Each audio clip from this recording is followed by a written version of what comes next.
Bonjour à toutes et bonjour à tous, bienvenue sur ma chaîne YouTube Domi Univers Crypto. On va parler aujourd'hui du Bitcoin. Je vous parle du Bitcoin sous un format comprendre en moins de 10 minutes.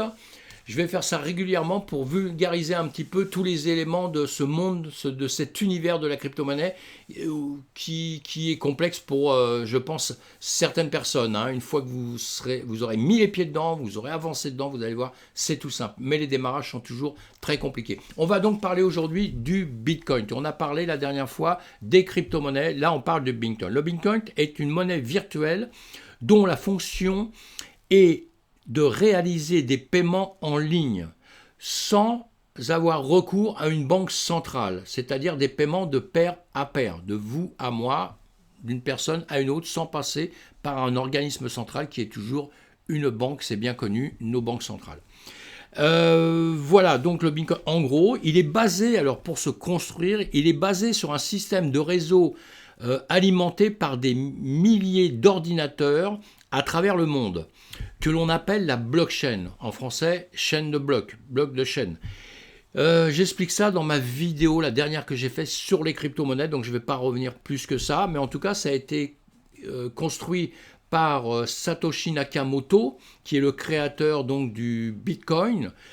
Satoshi Nakamoto qui était seul ou qui était plusieurs personnes, on ne sait pas. En réalité, on ne sait pas qui est Satoshi Nakamoto. On ne sait pas si c'est une société ou une personne ou un groupe de personnes.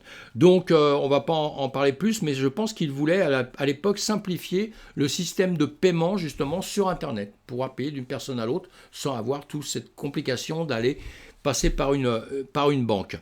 C'est bien, il a bien fait de faire ça, puisque ça a plu, ça a marché doucement pendant quelques temps, ça a été copié, recopié, le système qui a plu aux informaticiens. D'autres blockchains sont nés justement parce que sur open source, comme c'était un système open source, vous pouviez aller voir tous les documents pour recréer une blockchain.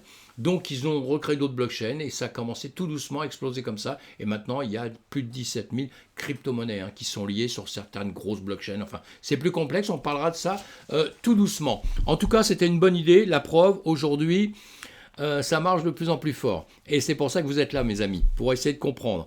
Eh bien, ce BTC qui est le père, la mère de la crypto-monnaie, le plus important, il y a à peu près 100 millions à peu près aujourd'hui de comptes dans le monde. Et la plupart des comptes qui ont été ouverts, en grande partie, ça a été pour le Bitcoin, évidemment, pour le Bitcoin. Donc, son évolution, ça continue. Il y a des hauts, il y a des bas. On sait en ce moment que ça a baissé pas mal, mais tout le monde n'a pas fui. La preuve, on arrive à des stades un peu plus légers au niveau des prix, mais ça remonte, ça va remonter, on le souhaite. En tout cas, on suit ça tous les jours en présentation. Je fais une vidéo tous les jours là-dessus et j'en parle le soir sur Twitch pour suivre ça de près. Donc, c'est un système qui est sécurisé, on le sait, j'en ai déjà parlé hier, je ne vais pas me répéter.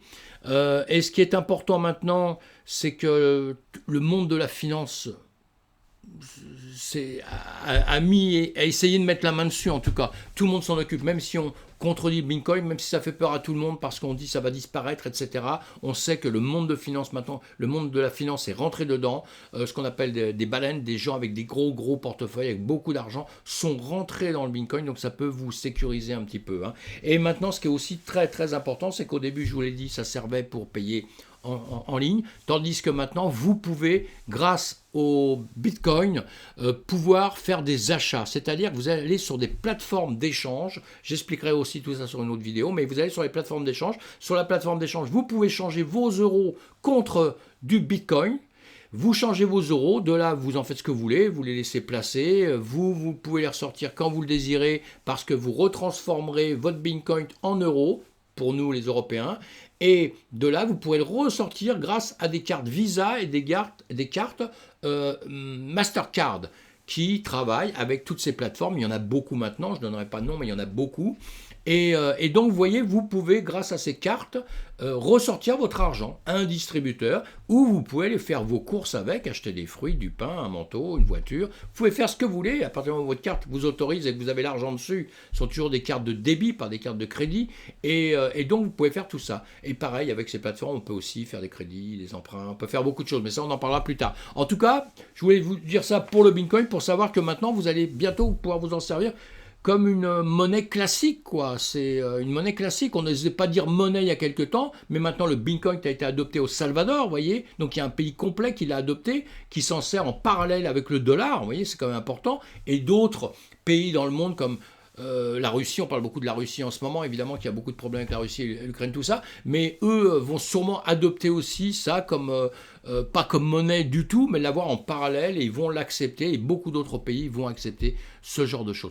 Voilà, je vais vous faire voir sur Internet parce que vous pouvez justement aller voir quelques renseignements. Je pense qu'ils vous seront très utiles si vous vous intéressez un peu au Bitcoin. Là, en premier, ce que vous voyez justement, c'est sur bitcoin.org. C'est le livre blanc de Satoshi Nakamoto. Ça veut dire que c'est ça qui a été copié au départ, recopié et d'autres éléments. Évidemment, là, avec ça, il est traduit en français. Celui-ci, je vous donnerai le lien. Et dessus, vous pouvez voir justement le système. Il vous explique tout le système et pourquoi ils l'ont fait, etc. Donc, c'est très, très intéressant d'aller lire ça. Vous allez aussi sur bitcoin.org encore comment fonctionne le Bitcoin. Donc voilà, là pareil, vous aurez beaucoup d'explications, hein, on vous donnera comment s'en servir. Comment s'en servir, c'est très important. Et ça aussi, bitcoin.fr, très très important. Là, vous aurez l'historique, on va dire, avant le Bitcoin, avant la création du Bitcoin, avant que Satoshi Nakamoto sache qu'il allait faire ça, évidemment. Vous voyez, ça commence en 1968. Vous avez déjà des renseignements sur le chiffrement, parce que la blockchain, c'est quelque chose de très complexe, qui est sécurisé grâce à des chiffrements très très complexes. Et là, vous avez l'historique un peu de tout ça. Vous arriverez jusqu'au Bitcoin, quand il a démarré avec justement Satoshi Nakamoto, vous voyez, 2007, 2008, 2009, les créations, tout ça, et avec année après année, ce qui s'est passé d'important pour la crypto-monnaie et pour donc le Bitcoin. Là. Et c'est hyper important, enfin non pas hyper important, vous pouvez très très bien faire du Bitcoin et pas vous intéresser du tout à ça, mais au niveau culture, c'est intéressant de savoir. Voilà mes amis, je vous remercie de m'avoir suivi, j'essaie de faire du court, je ne sais pas si ça va convenir, si j'ai pas trop bégayé, mais en tout cas, voilà, j'espère que ça vous aidera.